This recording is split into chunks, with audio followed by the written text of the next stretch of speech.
Shabbat Shalom. Happy New Year. Or as my great uncle Jerry used to say, from the old country, English was not his first language. I think it was his third. He would say, Happy New You, which is apropos, isn't it? New you, right? We're going to start with Lachadodi. It is on page 3. We are going to do verses 1, 2, 3, and then the fourth verse is the very last one. The fourth one we'll do tonight is the very last one. And when we do that one, then you all stand up, face the back, metaphorically welcoming the Shabbat bride into our communal space. And you can stand up before then, too. Okay.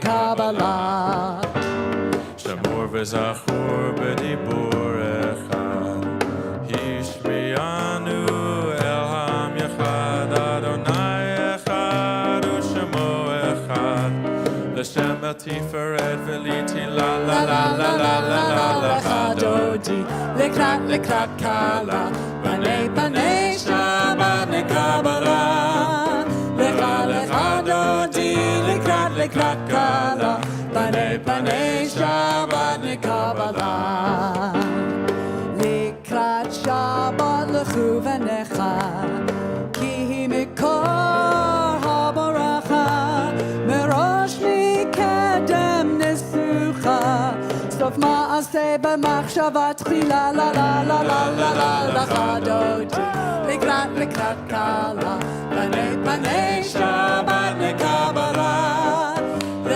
L'chadodi L'krat kala B'nei Shabbat Kabbalah Mikdash melech ir melucha Kumetzim metoch chafecha Rav lach shevet be'emecha becha V'chu yachmol alaychim la la la la la la la L'chadodi L'krat kala B'nei Shabbat Kabbalah L'chadodi L'krat kala B'nei Shabbat Kabbalah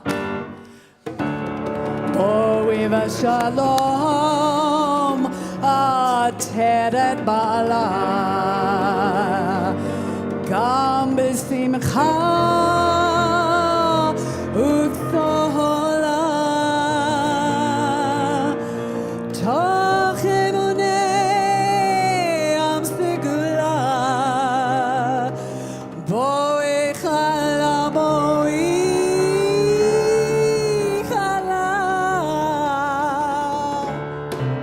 L'chadodi L'krat kala B'nei Shabbat Kabbalah L'chadodi L'krat kala B'nei Shabbat Kabbalah la la la la la la L'chadodi L'krat kala B'nei Shabbat Kabbalah L'chadodi L'krat kala B'nei Shabbat Kabbalah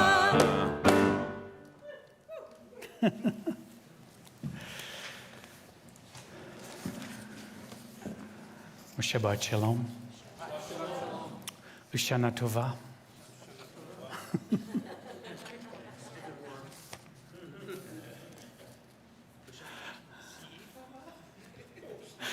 Welcome, everybody. It's wonderful to have all of you here tonight, whether you are here in person or connecting to us via the interwebs. What better way to start the year than with the Shabbat together in community? So I'd like to invite you to step into this year mindfully, heartfully, consciously. We're going to need it. I was listening to the Prime Minister of Italy today. I don't know if you saw her. She was answering questions at a press conference. And as part of her remarks, she was saying how wonderful it was to be able to bid farewell to 2025, as it was a very difficult, challenging year. And then she continued to say, and fear not, 2026 will be worse. Literally, that's what she said. She's not without a sense of humor. Or not, maybe she knows things we don't know. That's why I said we need to really step into this year mindfully, with great awareness, with great inner capacities to be present to whatever awaits us, to keep our ground, to keep our being grounded and centered. Because we're going to need that. We're really going to need that. And so what better way to enter into this year and start practicing our own inner strength, our own inner groundedness, that no matter what the world will do, and God knows,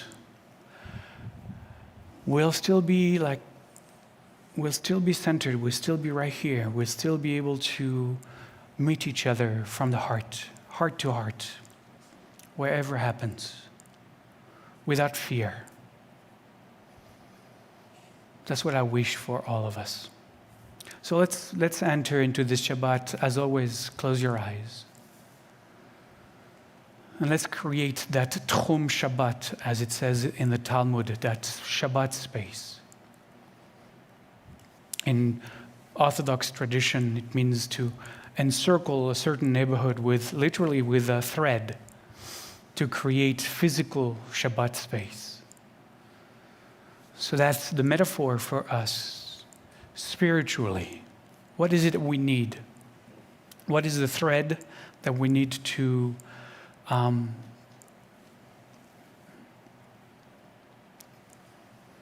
create a container for Shabbat to be able to be experienced?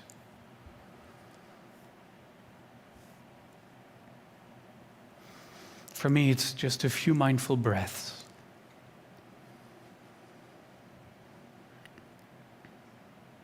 A sense of deep presence in the space between us.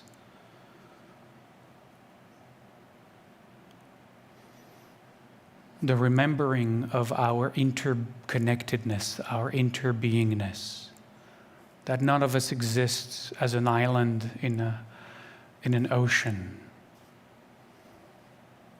that all of us are interconnected. These are the threads that connect us, the heart's threads that unite us. Beyond the seeming sense of separateness, there is a recognition, a deep knowing of belonging to each other.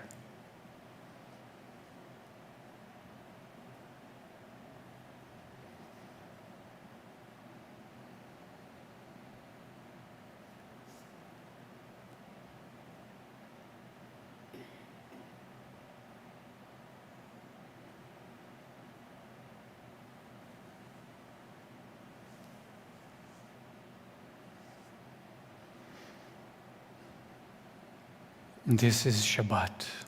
This is the spiritual container in which we exist.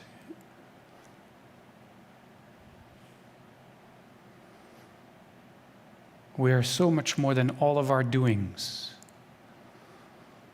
We are first and foremost beings.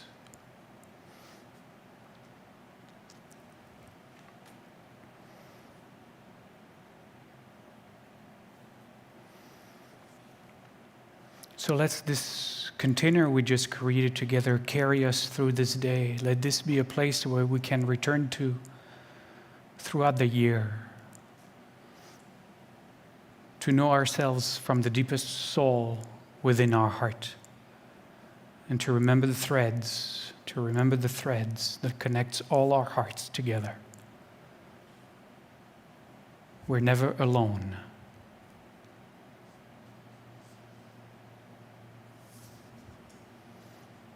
Amen. You may open your eyes. And after creating the Shabbat space, the Tchum Shabbat, our Talmud is telling us the second step to get into Shabbat is to share from the abundance of our heart. To know the abundance in which we find ourselves. And to remember those who are in need. And to know the threads that connect us to every human being, especially those who are not as well off as we are. And we do this through the act of tzedakah. Every Friday night, wherever you are in the world, you have to give a little bit to charity. Whatever coins you have in your hand, in your pockets, there is always a way on a Friday, as you enter into your Shabbat, into your weekend, to also remember to share of your abundance, to know with gratitude all that you've been given. And since this is January 2nd and we are entering into the first quarter of the year, we have a new recipient for your gifts. And this quarter, our board has elected to dedicate half of the tzedakah we receive to the Jewish Coalition for Immigrant Justice. The Jewish Coalition for Immigrant Justice. It's a local coalition, a local group that was founded by 5 women across as many synagogues in Seattle, including Bet Aleph. And the woman who led that on behalf of Bet Aleph is Lynn Carroll, one of our members still to this day. It started in 2017, and the JCIC, as is easier to say, is mobilizing individuals and congregations, Jewish organizations in Washington State, as well as in Oregon, to partner with immigrant-led and immigrant advocacy groups in support of those who have come to our shores for a better life legally and are confronted with a harsh and heartless adversarial system when they arrive. And so we want to support this group this quarter. There's a tzedakah box in the back of the sanctuary where you can make a donation. There is a little plaque there with a QR code if you didn't bring any cash. And we invite you to support this. If you're watching from or participating online, find on our app or find on our website where it says donate and support the Jewish Coalition for Immigrant Justice this Shabbat. And then the third step, while some of you are going to make your way to the tzedakah box, I'm going to invite those who are lighting candles tonight to come and light our Shabbat candles, which is the last of 3 stages of entering into Shabbat. And while all of this is happening, we turn to page 29 for the song called Shir HaMa'alot. So come on up.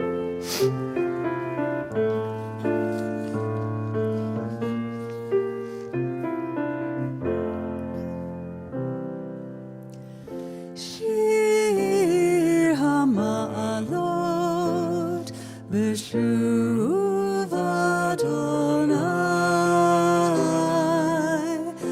Et Shivat Zion Hayinu כחומים. שבת שלום, שבת שלום, שבת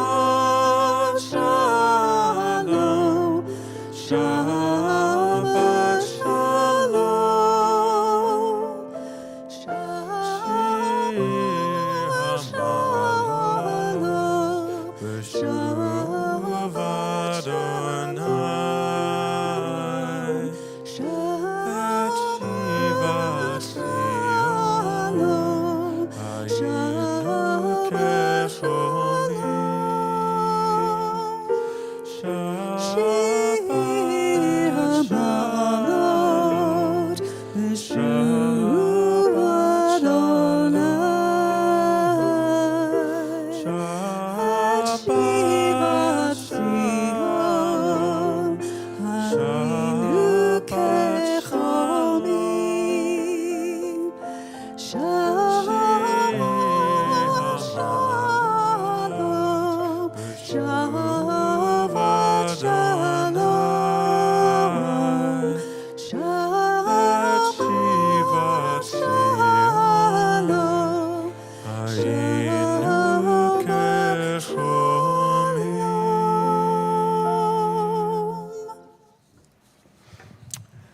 And as Diana and Nathaniel make their way to light the last two of our community Shabbat candles, those of you who are here for the first time, notice we are inviting members of our community every Shabbat to come forward and kindle our community Shabbat candles and share with us whatever it is they are celebrating, honoring, remembering.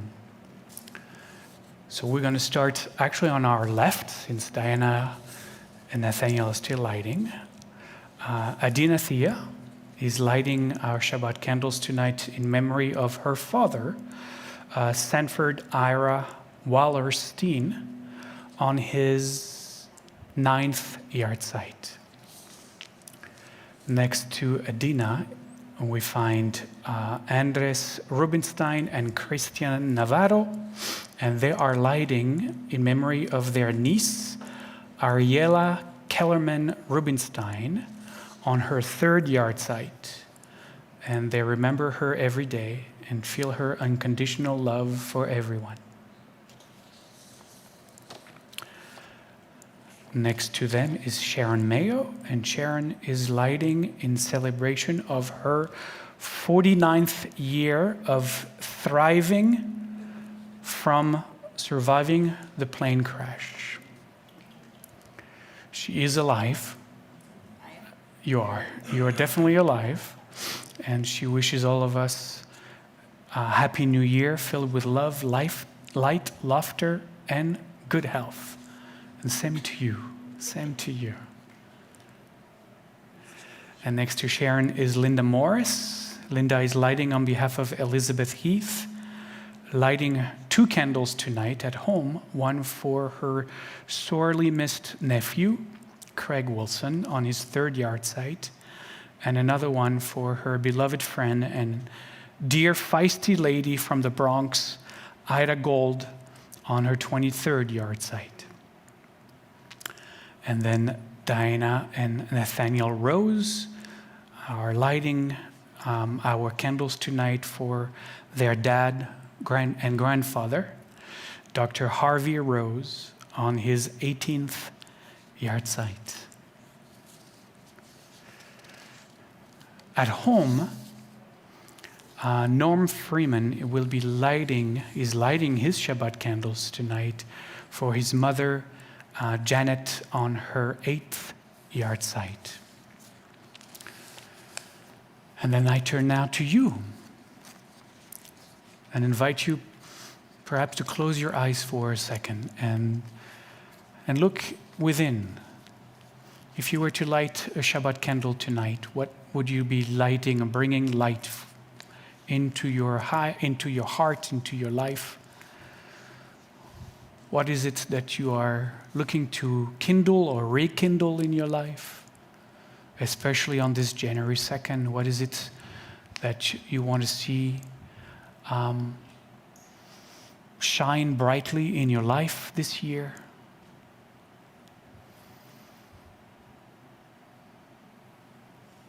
What is it that you are remembering or honoring on this Shabbat as well? Whatever is here, just bring it up for blessing. And the words are on page 1 in your prayer book. The blessing of the Shabbat light. We cover our eyes as we share these words to remind ourselves that the Shabbat light we are blessing is the one kindled within each of us. Baruch atah Adonai Eloheinu haolam asher kiddushanu b'mitzvotav v'tzivanu להדליק נר של שבת.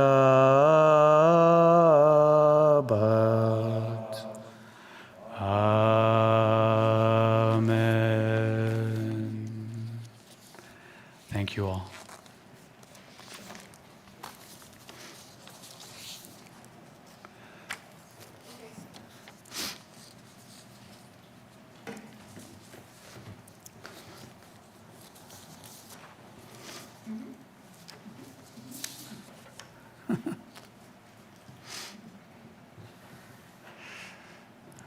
And while everybody is making their way back to their seat, I invite you to turn to page 5 and to rise for the Baruch Hu.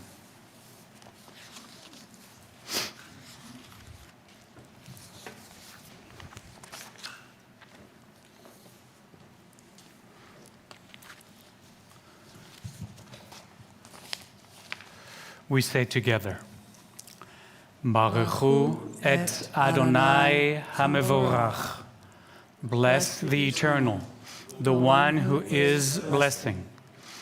Baruch Adonai HaMevorach le'olam va'ed.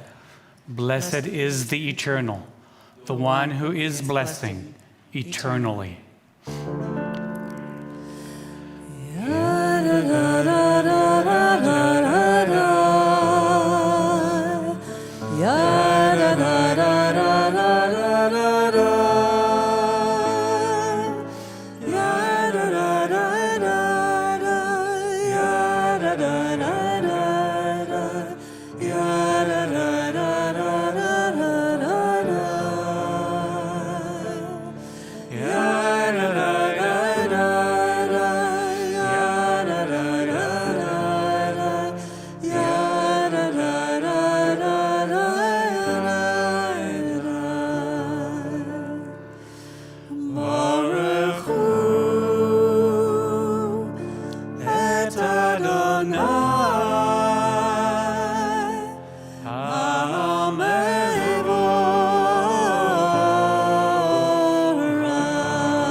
At the top of page 6, we find the 6 words of the Shema, the central affirmation of Jewish tradition, the original mantra of Jewish meditation practice found in the book of Deuteronomy. Join me. Shema Yisrael, Adonai Eloheinu, Adonai Echad. Listen, Israel. The Eternal manifests as all that is. The Eternal is one. Baruch Shem Kevod Malchuto Leolam Va'ed. Blessed is the name. The splendor of its presence shines eternally. You may be seated. We're going to sing the Shema as written on page 29.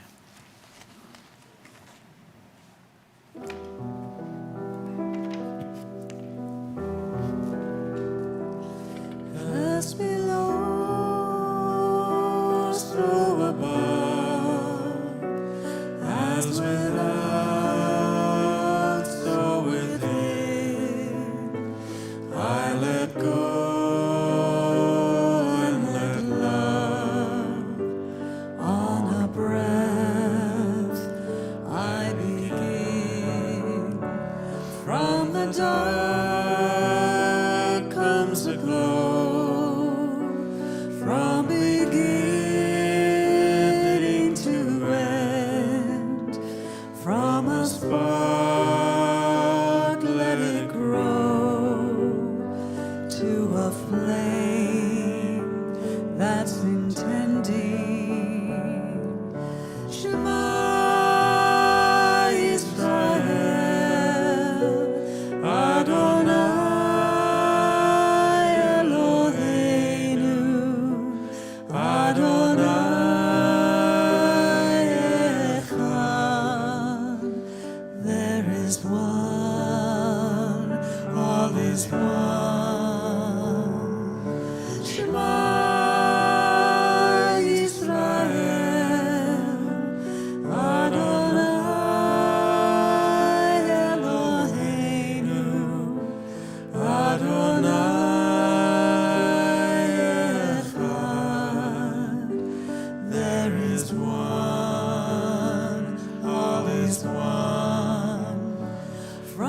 Dark comes a glow, from beginning to end, from a spark let it grow to a flame that's intending. Shema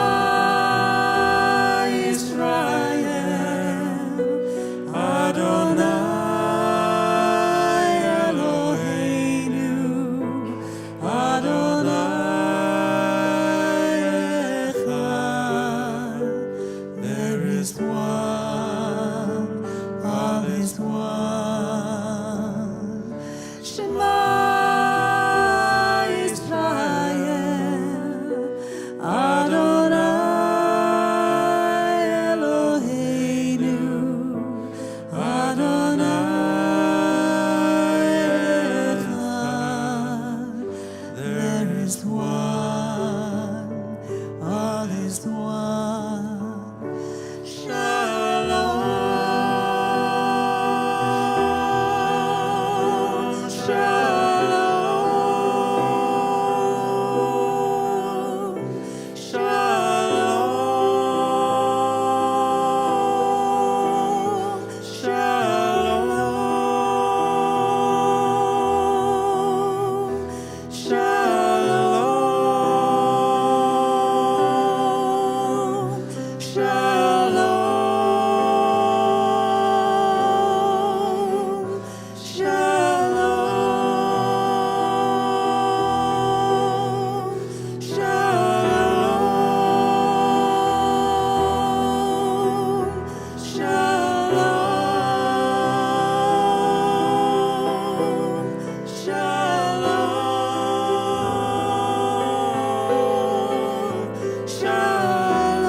And back on page 6, we chant together the Ve'ahavta.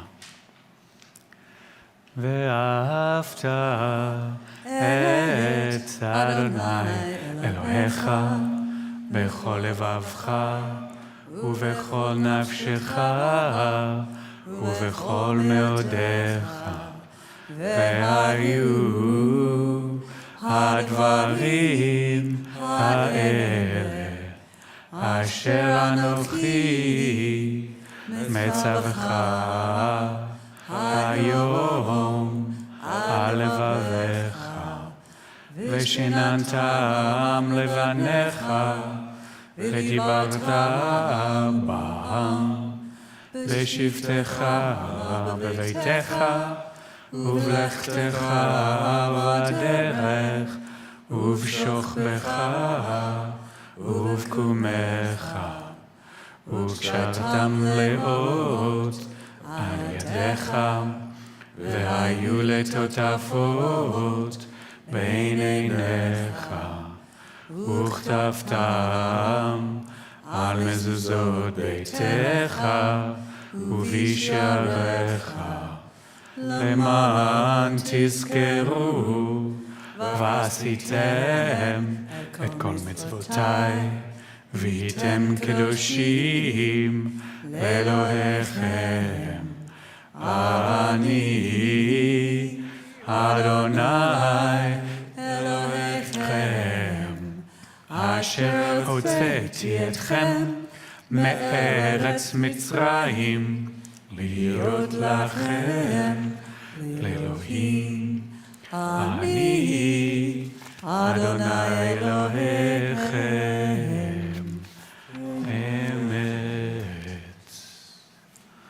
And we rise again for the Amidah on page 8. We say together, Adonai Svatai Tiftach, Ufi Yagid Tehilatecha. Eternal One, open my lips, that my mouth may declare your praise.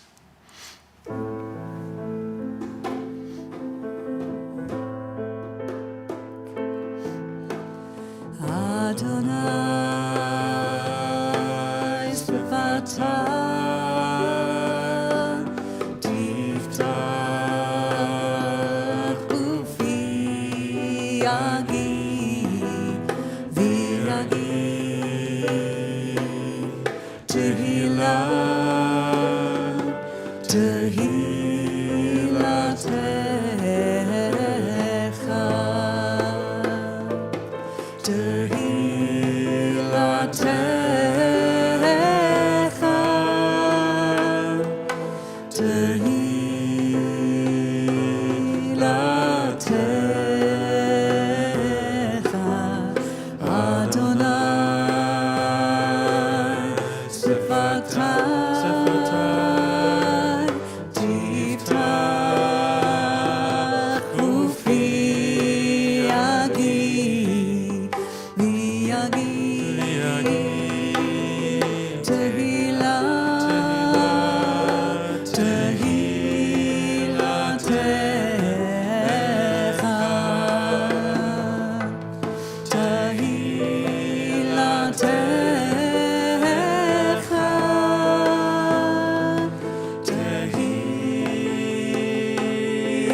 Baruch atah Adonai Eloheinu ve'Elohei avotenu ve'imotenu Elohei Avraham Elohei Yitzchak ve'Elohei Yaakov Elohei Sarah Elohei Rivka Elohei Leah ואלוהי רחל, האל הגדול, הגיבור והנורא, אל עליון, גומל חסדים טובים, וקונה הכל, וזוכר חסדי אבות ואימהות, ומביא גאולה לבני בניהם, למען שמו באהבה. מלך עוזך ומושיע ומגן. ברוך אתה אדוני, מגן אברהם ועזרת שרה. אתה גיבור לעולם אדוני, מחיה הכל אתה, רב להושיע, מכלכל חיים בחסד, מחיה הכל ברחמים רבים, סומך נופלים ורופא חולים. ומתיר אסורים, ומקיים אמונתו לשני עפר. מי כמוך בעל גבורות, ומי דומה לך, מלך ממית ומחיה, ומשניח ישועה, ונאמן אתה להחיות הכל. ברוך אתה אדוני, מחיה הכל. You may be seated. We'll close our Amidah at the bottom of page 11 with Hiyu Lechatzon.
May the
now I feel like I have arrived. You know? It takes whatever it takes to get here.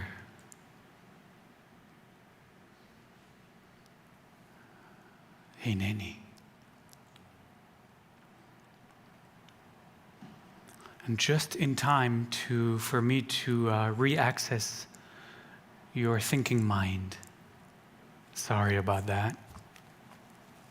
But I wanted to talk to you about this week's Torah portion, as rabbis are known to do on Shabbat. Because we've come to the last verses of the book of Genesis. And I love when, the calendar tells us it's the beginning of something, and our religious calendar tells us it's the end of something. It really, I love when there is this juxtaposition.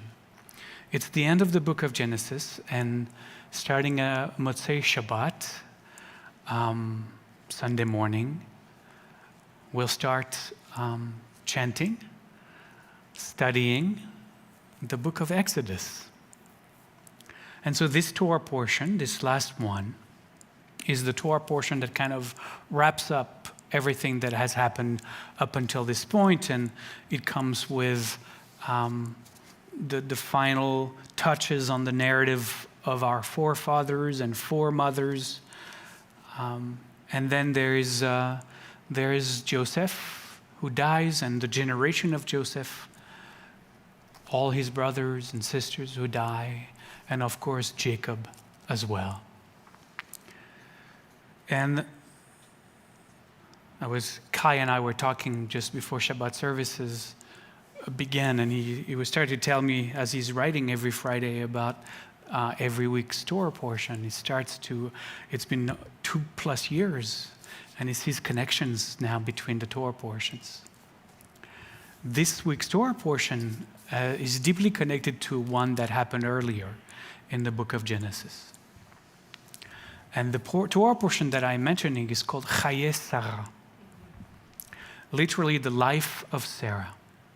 And in that Torah portion, called Chaye Sarah, the life of Sarah, is just after this opening 2 words, is a pithy verse that narrates Sarah's death, which is interesting in and of itself. And then connecting to this week's Torah portion, which is the end of the book of Genesis, we have Vayechi Yaakov, and Jacob lived. And he goes on to narrate the death of Jacob. Chaye Sarah, the death of Sarah. Vayechi Yaakov follows by the death of Jacob. Now the difference between the two, there are many differences between the two.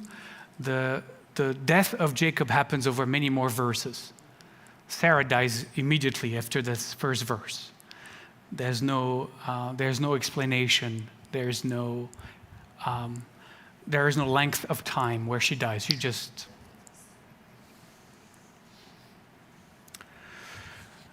The other difference that is interesting between the two Torah portions is that when somebody dies in Torah, you also tell how old they were when they died. And for Sarah, it says that Sarah was 127 years. But for Jacob, the narrator is reverse. Jacob died at 7 and 40 and 100. So when Sarah started with a big number, Jacob started with a small number, and you realize they're just 20 years apart, also very interesting. But you can imagine that there is something to pay attention to when things change like that, especially because Jacob is the only of all the patriarchs whose death is recounted, or whose age at the time of his death is spelled the opposite way of everybody else. He's the only one that starts with a small number. And so when that happens, when this kind of anomaly happens in the Torah, there are hundreds of years of rabbi commenting and tons of ink being wasted on this. Why is the order different from all the other orders? Like, why is this night different from all the other nights? Well, then we're going to have a whole Talmud that is going to talk about that, as you can imagine. One of those rabbis, probably one of the greatest Talmudists that ever lived, his name was Rabbi Yaakov, interesting, Jacob, Yaakov ben Asher, connected the reverse order of Jacob's lifespan to another verse earlier in the chapter, where Jacob is sitting down with Pharaoh. They're having a conversation. And Jacob, tells him what's been going on, and, they just meet each other. And Jacob tells Pharaoh, the years of my life, actually he says, the years of my pilgrimage have been few and difficult. That's what he says to Pharaoh. And so Rabbi Ben Asher says, that's why. Because as far as Jacob himself was concerned, he saw his life starting with the little number 7. Everybody else saw their life starting with number 100. But no, he saw his life, the years of his life being few and difficult. And so because he says the word few, then Rabbi Ben Asher says that's why the Torah begins, that's why the Torah begins like this, because he himself saw his life, the years of his life being few, so you start with the number 7 and not with the number 100. Makes perfect sense to me. It's no wonder he's one of the greatest Talmudists that ever lived. Two things that really are striking for me in the way that Jacob describes his life to Pharaoh. First, I absolutely love that Jacob sees his life as a pilgrimage. Jacob sees his life as a pilgrimage. And I love that image, and I'd love for each of us to take that as a way to describe each of our life journeys. That we are on a pilgrimage. What's a pilgrimage? A pilgrimage is a long walk towards a sacred place. Right? Whatever pilgrimage of whatever tradition you are part of, any pilgrimage is a long walk towards the most sacred place in your tradition. What if we saw our lives as a pilgrimage towards the most inner sacred space? That all of our lives are that pilgrimage. We are on our journey towards our innermost sanctum, to discover within our hearts the most sacred within us, probably the sacredness that each of us is. But I love to think about my life as a journey towards the most sacred. Second, I also really enjoy the clarity with which Jacob speaks to Pharaoh. I imagine that he thought of Pharaoh maybe as a therapist, Let me tell you what has been going on in my life, kind of thing. And he tells him, the years of my life have been few and very difficult. They've been very difficult. And he kind of shares in this way, in the image, the difficulties of his life. I mean, we read his story, and he's really keen and he's really aware. Look, my life has been harsh. It's been a long, difficult journey. There's been a lot of ups and unfortunately a lot of downs. There have been deeply wounding experiences in my life. And I love that he kind of acknowledges this just a few verses before his time comes to die. That he's clear, that he's aware, that he's come to this place. He's now in Egypt, of all places. He had to flee from the land that was promised to him into Egypt. And he says, that's been really an incredibly difficult pilgrimage that my life has been. I love the awareness that he brings to himself. And I think it's an example maybe for all of us to remain mindful and clear and aware and honest with ourselves as far as, what are the wounds of our journey? What are the places and the scars that have shaped who we are, that have made us become who we are, that cause us to behave the way we behave. Just like Jacob. Look, all of us, we all exist on a continuum. We all exist on a continuum straddling the past, the present, and the future on our life's pilgrimage, right? And to reach our destination really, wholly and fully, wholeheartedly, we must address really all three aspects of our lives. Like Jacob, perhaps, we must heal the past. We must heal the past. We must learn to live in the present. And we must challenge ourselves, continuously challenge ourselves to grow and evolve into our future. Those are the three aspects of the work that we as each individual is perhaps called to do. To heal our past,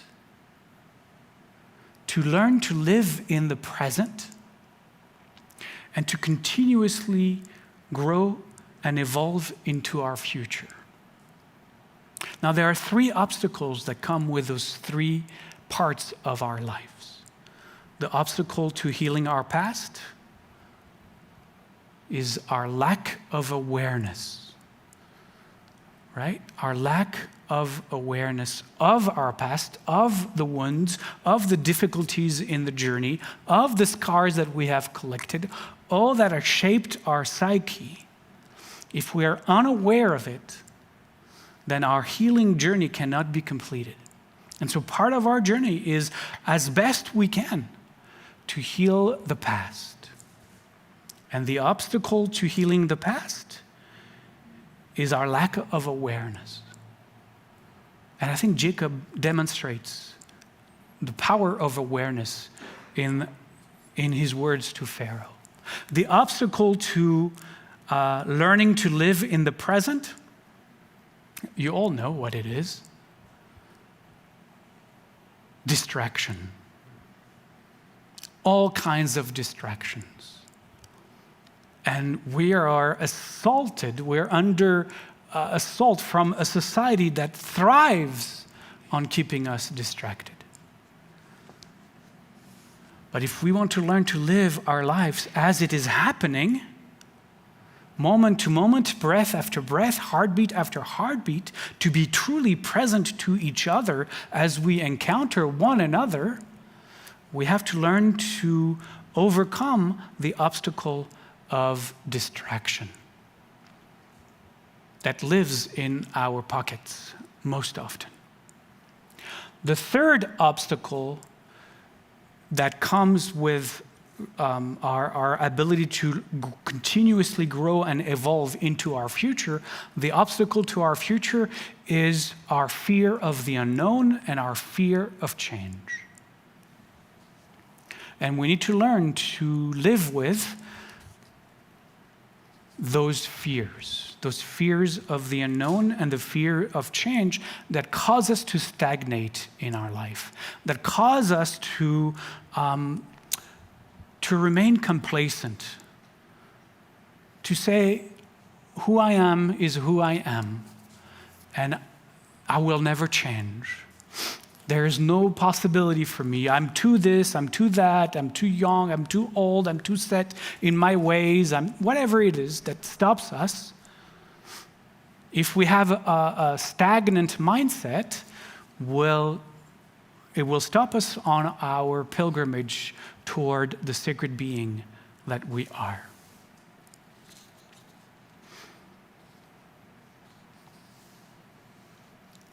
So Jacob, the Torah tells us, paradoxically, has come all the way down to Egypt to heal his past. He's going to spend 17 years there. And really, I see those last 17 years of his life until the moment of his death as the last phase of his healing journey. He becomes aware, as he hasn't been before, of the wounds that he has carried with him all his life, since birth, I mean, I've talked about it many times. Like the first wound for Jacob, for me, is the name he was given. I've said that before.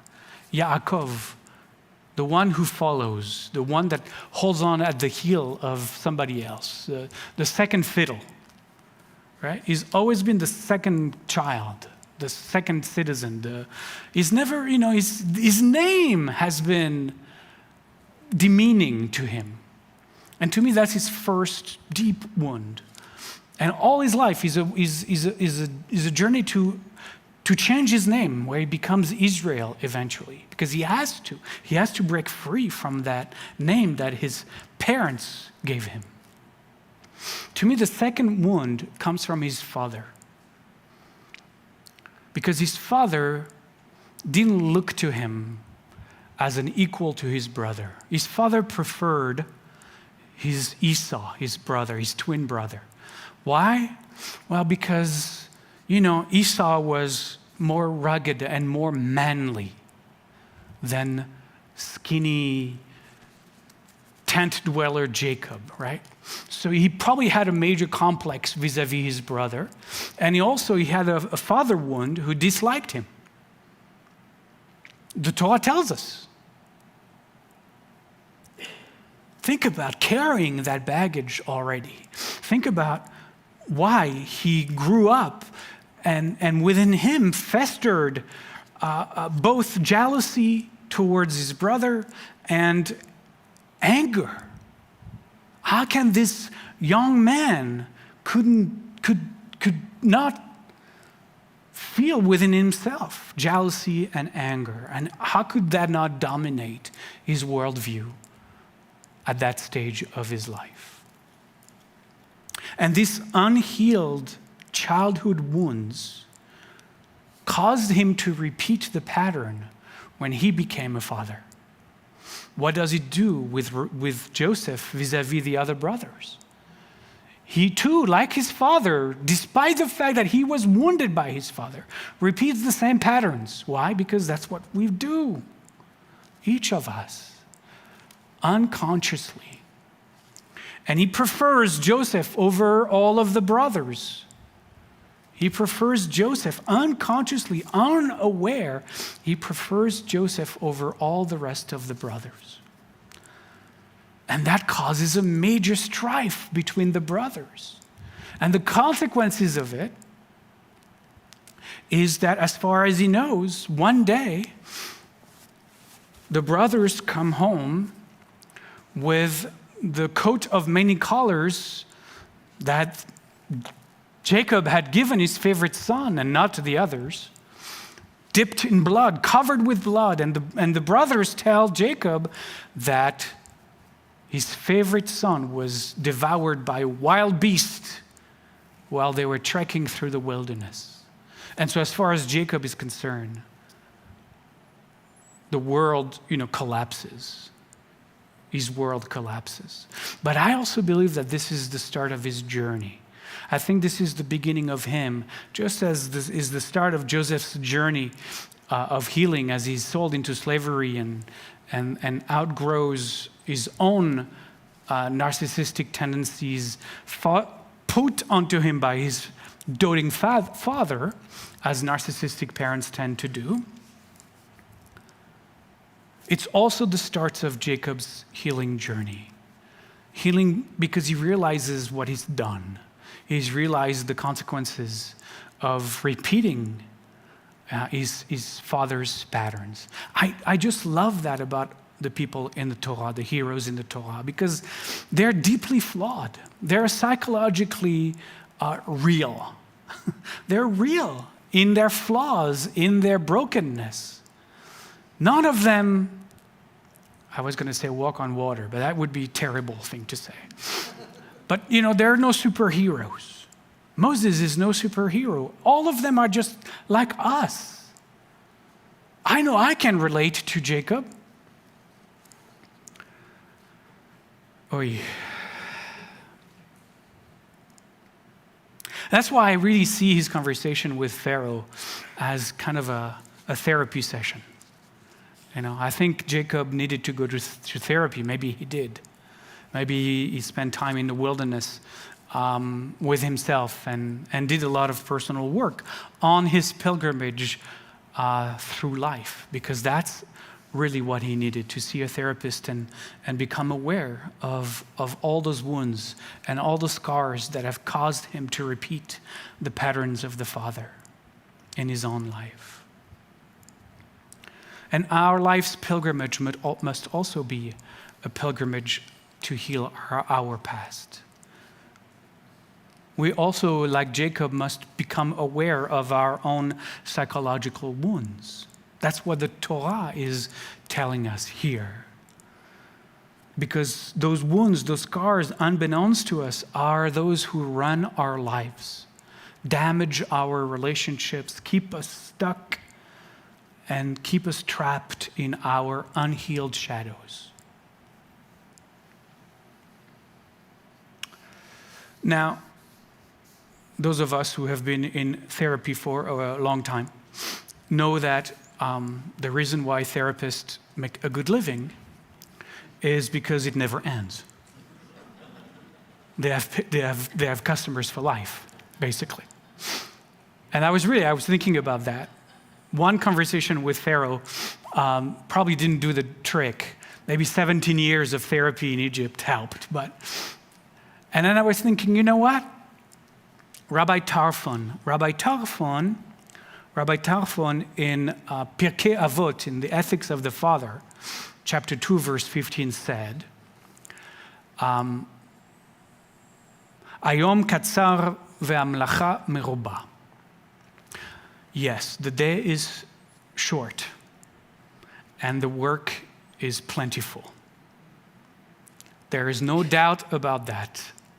The time is short and the work is probably never ending. There are wounds and scars that are so deep that we might need several lifetimes to heal. It's clear. It's clear. And there may be too many scars to heal them all as well. So he's right. As Ayom katzer ve'amlacha meroba, the day is short and the work is plentiful. But then he continues the next verse in Pirkei Avot, in the Ethics of the Father, and he says, Lo alecha amlacha ligmor, velo ata ben chorin leivatel mimena. You do not have to finish the work. You don't have to finish the work. But you are not at liberty to refrain from doing it altogether. You do not have to finish the work, but you are not at liberty to refrain from doing it altogether. And I think if this week's Torah portion is there to help us understand, is that it doesn't matter if there are 7 or 40 or 100 or whatever the names, whatever the length of time, is that all of us are on a journey. And the journey, it has become common sense to say, the journey is itself the destination. So I invite you, as this year begins, to begin or to reprise or to continue on your pilgrimage through life, and to heal your past, through more and more and more awareness of your wounds, of your scars. And together here in this space, because this you can't do it here, but it's better to do with professionals. But in this space, what we offer is to learn to live in the present. That's what our community is created for, to help each other learn to live in the present, which is why it is a meditative synagogue, because meditation is one of the ways that we learn to live moment to moment in the present. And then from time to time, like I am doing right now, we offer classes to help us grow and evolve into our future. So let this year be a year where each of us take a major step on our pilgrimage toward the healing of our heart. Ken Yehi Ratzon. Amen. Lo alecha amlacha ligmor. It's on page 25 in your prayer book.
Inviting you with the song to step into a moment of meditation. Part of our practice of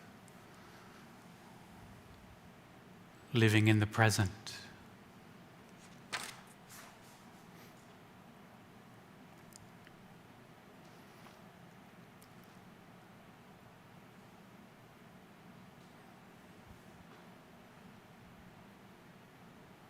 We learn to live in the present when we turn to the sensations of the breath.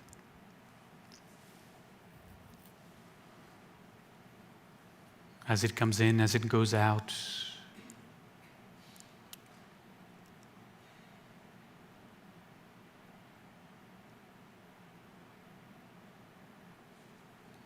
We live in the present when we allow everything that is seen or experienced in this moment to be exactly as it is without needing to change it.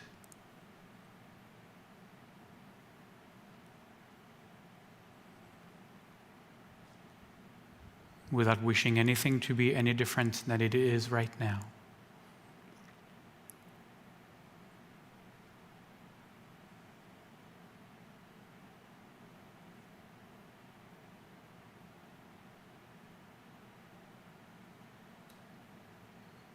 And not indulging in the production of the mind and its thoughts, its storytelling, the words of comparing this with that, liking or disliking. All that the mind does, judging and comparing nonstop, letting go of all of that, staying simply with the breath as it comes in, as it goes out, as it is, without changing even the breath. If it is long, it is long. If it is short, it is short. If it is deep, it is deep. If it is shallow, it is shallow. We just observe. And as we observe, we become more and more relaxed. We notice perhaps some places of tension in the body here or there.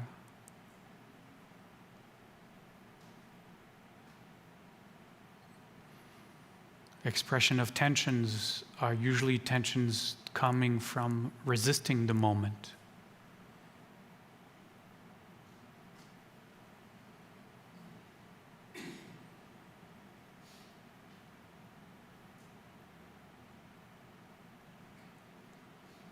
Can we relax the belly? Can we relax the jaw? Can we relax the hands?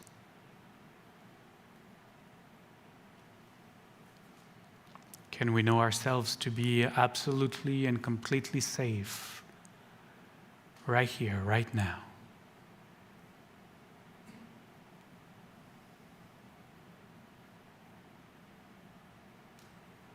Aware of the breath as it comes in, aware of the breath as it goes out, aware of the beating of the heart in the chest, aware of the sounds in the room.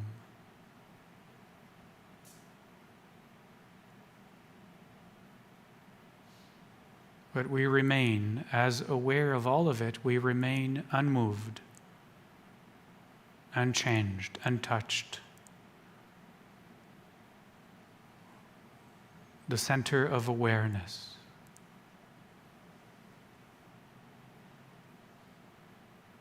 We are the eye of the storm when everything else is swirling around us. A thought, an emotion, a sensation, a sound, a person coughing, a person shifting in the seat, the air conditioning. You stay the eye of the storm. Everything else just whirling around you. But you are the calm center. You are the calm center. Observing the breath coming in and going out. Observing the sensations of the heart beating in the chest.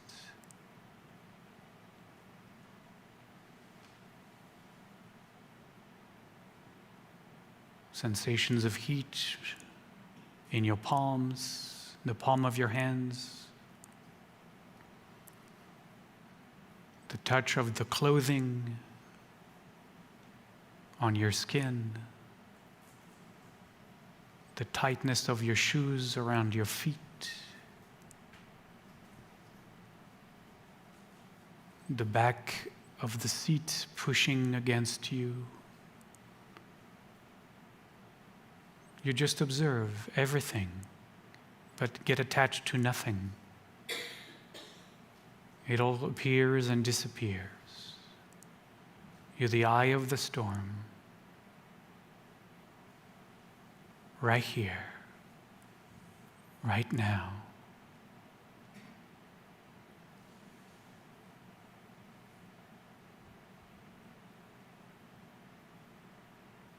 Observing the breath coming in. Observing the breath going out.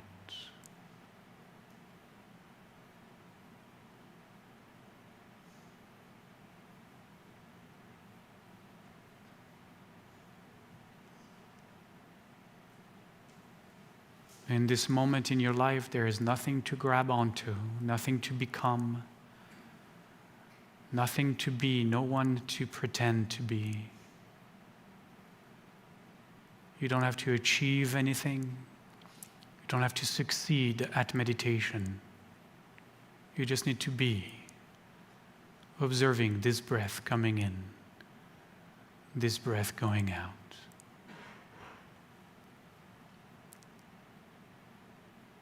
The beating of the heart in your chest, the sounds in the room. Nothing more. Nothing to attach any kind of meaning to, any kind of reason to. This is all product of the mind. We're not attached. We just observe the breath coming in, the breath going out. No judgment. No why or why not. Just being here, now.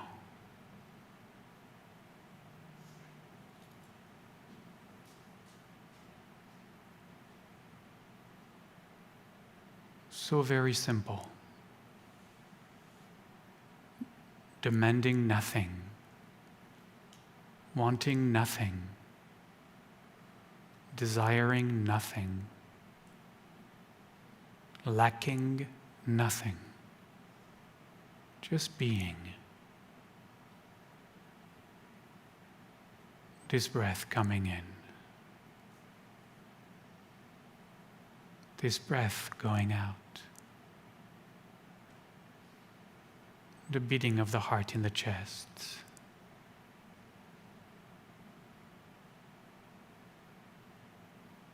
That's it.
Shalom,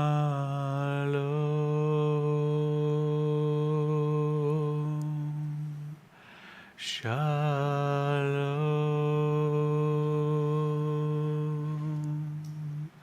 shalom,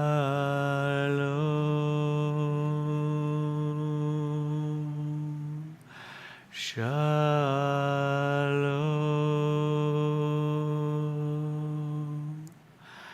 shalom.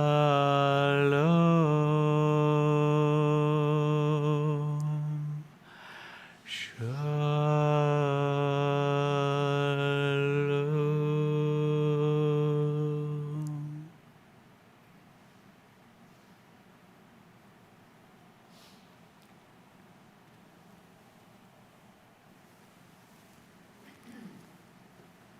And we hold the chant Shalom as a prayer.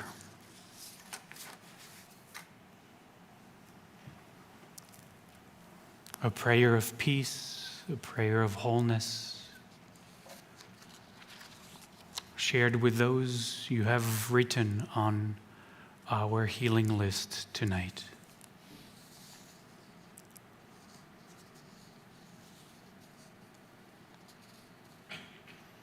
מי שברך אבותינו אברהם, יצחק ויעקב, מי שברך אמותינו שרה, רבקה, לאה ורחל, ויברך וירפא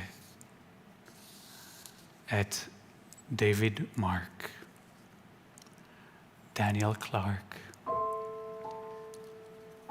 Lawrence Stern, Elizabeth Heath, Margaret Bergman Ness, Deborah Liebes, Julie Wilchins, Leif Sorensen, Juana Reyes, Ann Adams, Dorothy Hirschman, Richard Ben Chaim, Harris Levitt, Amy Fairchild, Janet Rittman, Leanne Greer, Shirley Thompson, Judy Latif, Merv Bauman, Brian Back, Janice Sano, Blaze Banks, Brandon Umencio, Michael Alvarez, Cindy Sri Hakim, Kelly Gusios,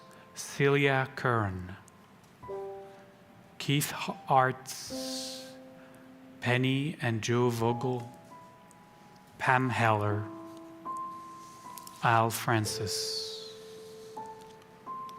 And in our hearts we name all others we know to be in need of healing tonight. ימלא רחמים עליהם לחזקם ולרפאותם, רפואה שלמה, רפואת הנפש, רפואת הגוף. On page 34 we sing a prayer, רפאנו.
On page 12, we find the concluding moments of our Shabbat service together. I invite you to rise for the Aleinu.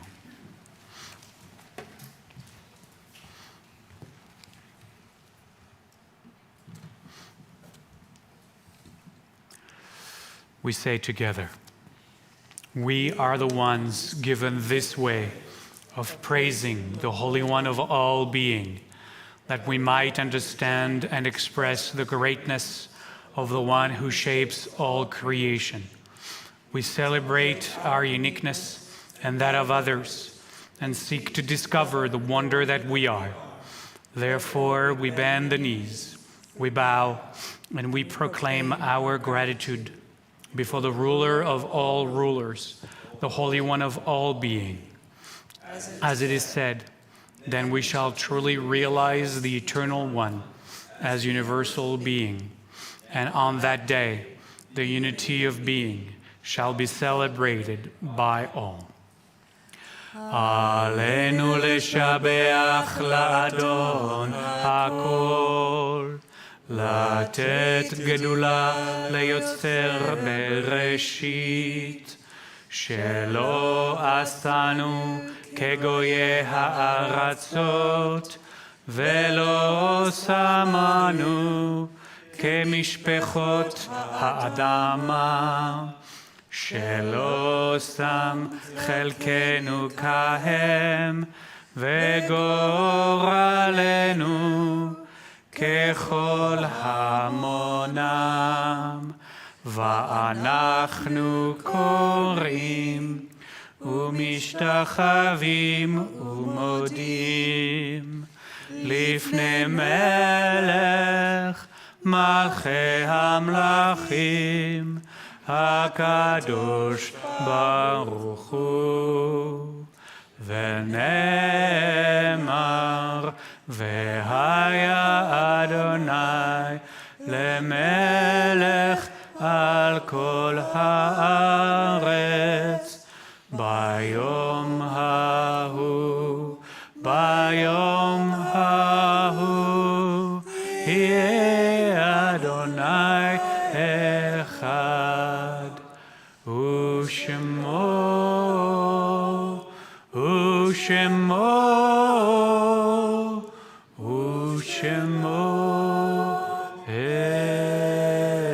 אחד.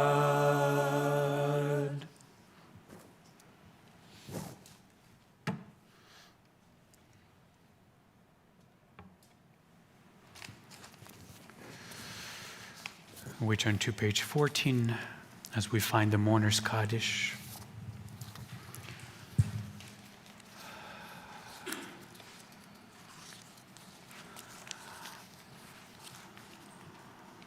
I invite all of us to hold in our hearts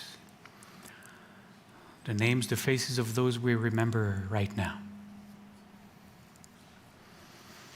To bring them into this space.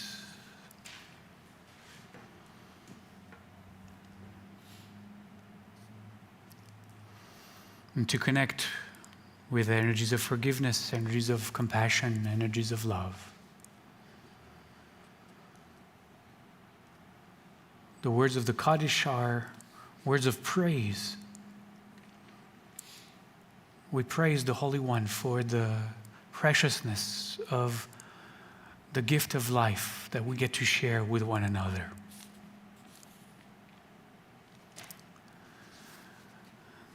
It is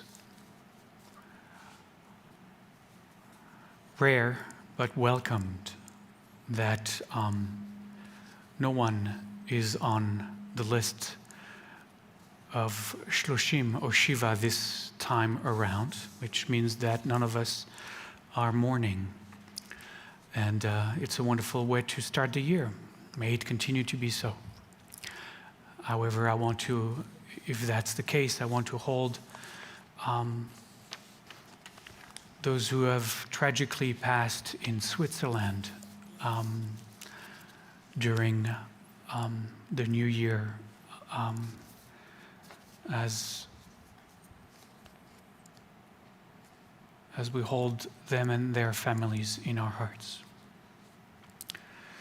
On this Shabbat, we hold in light of memory those who have made their transition this past year. Robert Lee Sherman, Misha Burson, Rich Hall, Amy Lowe, Roy Sproul, Doris Paley, Frank Wodica, Billy Phillips, Eddie Goldman, Shirley May Ansel Brown, Jerry Sanderson, Pauline Douglas, Neil Harms, Neil Bernard Levitt, Philip Berkowitz, Pam Powell, Robert Bob Hunter. On this Shabbat, we also hold in light of memory those whose yahrzeit, the anniversary of their passing, happens at this time of the year. Sanford Ira Wallerstein, Ariella Kellerman Rubenstein, Arthur Jack Baldauf Jr., Janet Freeman, Craig Wilson, Ida Gold, Dr. Harvey Rose. Join me in the words of the Kaddish. Yitgadal v'yitkadash shmei Rabba, be'alma divera chirutei v'yamlich malchutei, b'chayechon u'v'yomechon, u'v'chaye dechol Beit Yisrael, ba'agala u'v'zman kariv v'imru amen. Yehi shmei Rabba mevarach le'alam u'lalmei almaya. יתברך וישתבח ויתפאר ויתרומם ויתנשא ויתהדר ויתעלה ויתהלל שמי דקודשה בריחו לאלה מן כל ברכתה ושירתה תושבחתה ונחמתה דאמירן בעלמא ואמרו אמן. יהי שלמה רבה מן שמיה וחיים עלינו ועל כל ישראל ואמרו אמן. עושה שלום במרומיו, הוא יעשה שלום עלינו ועל כל ישראל ועל כל יושבי תבל, ואמרו אמן. May the one who creates harmony above make peace for us, for all the household of Israel, and for all the peoples of the world.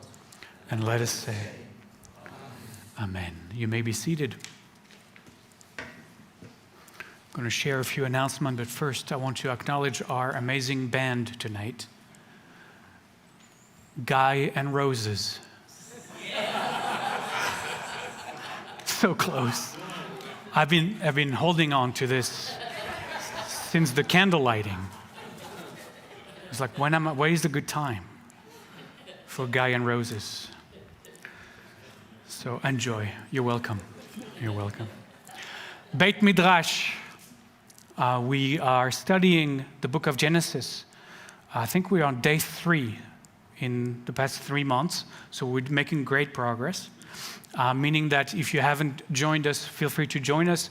We're studying, I guess, word by word, letter after letter, the book of Genesis with the help of the greatest commentator, rabbinic commentator that ever lived, Rashi, Rabbi Shlomo Yitzchaki. And he's guiding us to uncover the details of why the words are what they are and what they mean and what we should learn about it. And it's absolutely fascinating. So please join us. We have amazing conversations. It's at 10:30 tomorrow morning. If you want to join in person, we are across the street in the little white house, which is the Bet Aleph office. If you can't come in person tomorrow, we also have it on Zoom, so just email me tonight. I'll probably respond tomorrow morning before I leave, and I'll send you the Zoom link to join us. On January 24th at 10 a.m. in the same place, in person exclusively, we have what we call Sacred Pause. Once a month, lay-led folks come together to lead a half-hour meditation from 10 to 10:30, and then do some text study of the weekly portion, of the weekly Torah portion.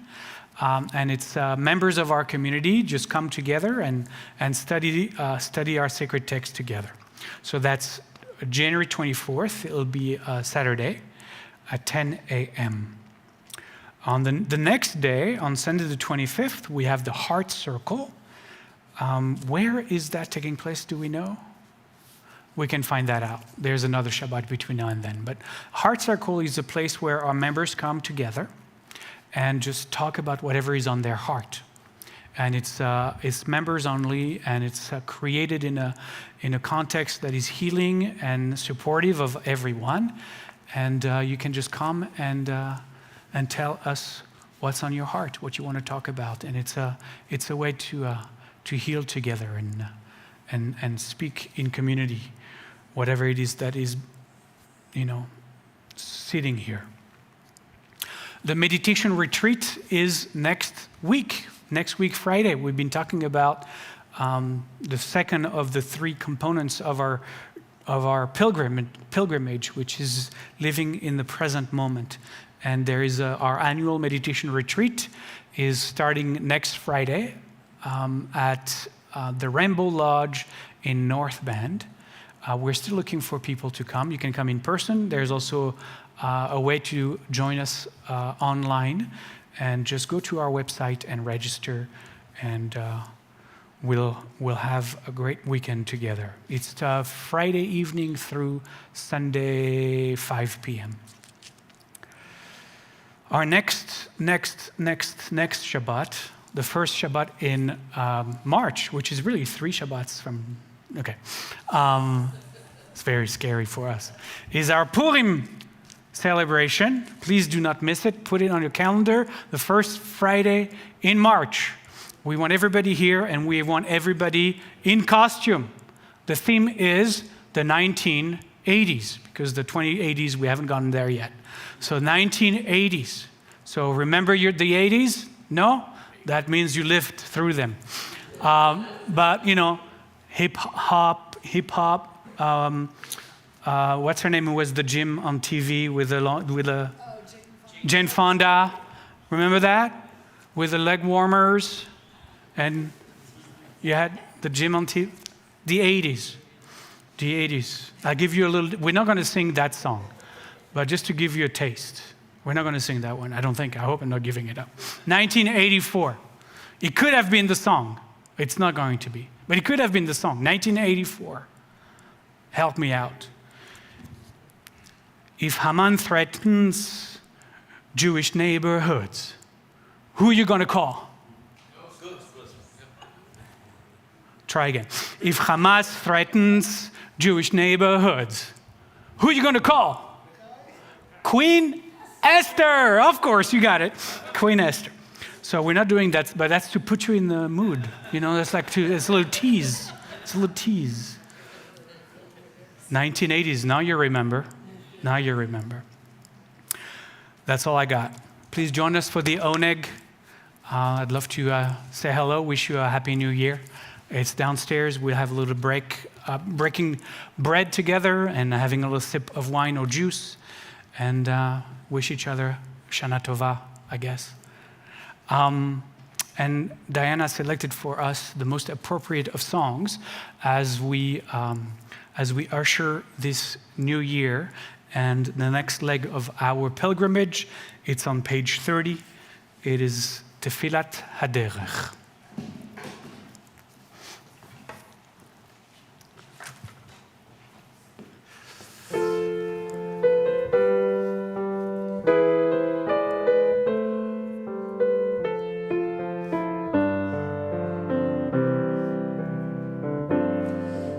May we be blessed as we go on our way. May we be guided in peace. May we be blessed with health and joy. May this be our blessing.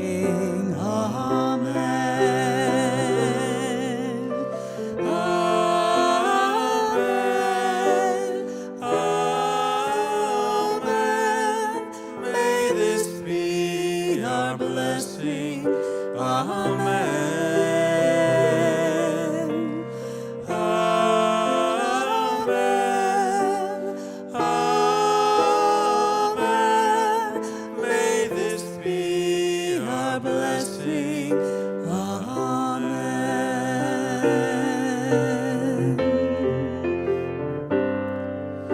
May we be the wings of peace. May we be kept in safety and in love. May grace and compassion find their way to every soul. May this be our blessing. Amen. Amen.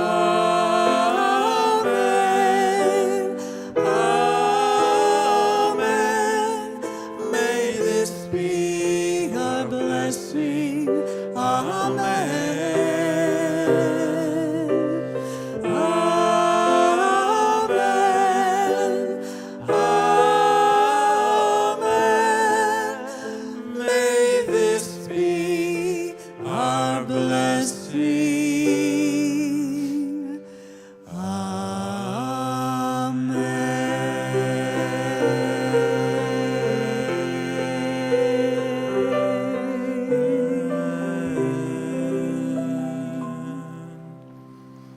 Guy and Roses, thank you.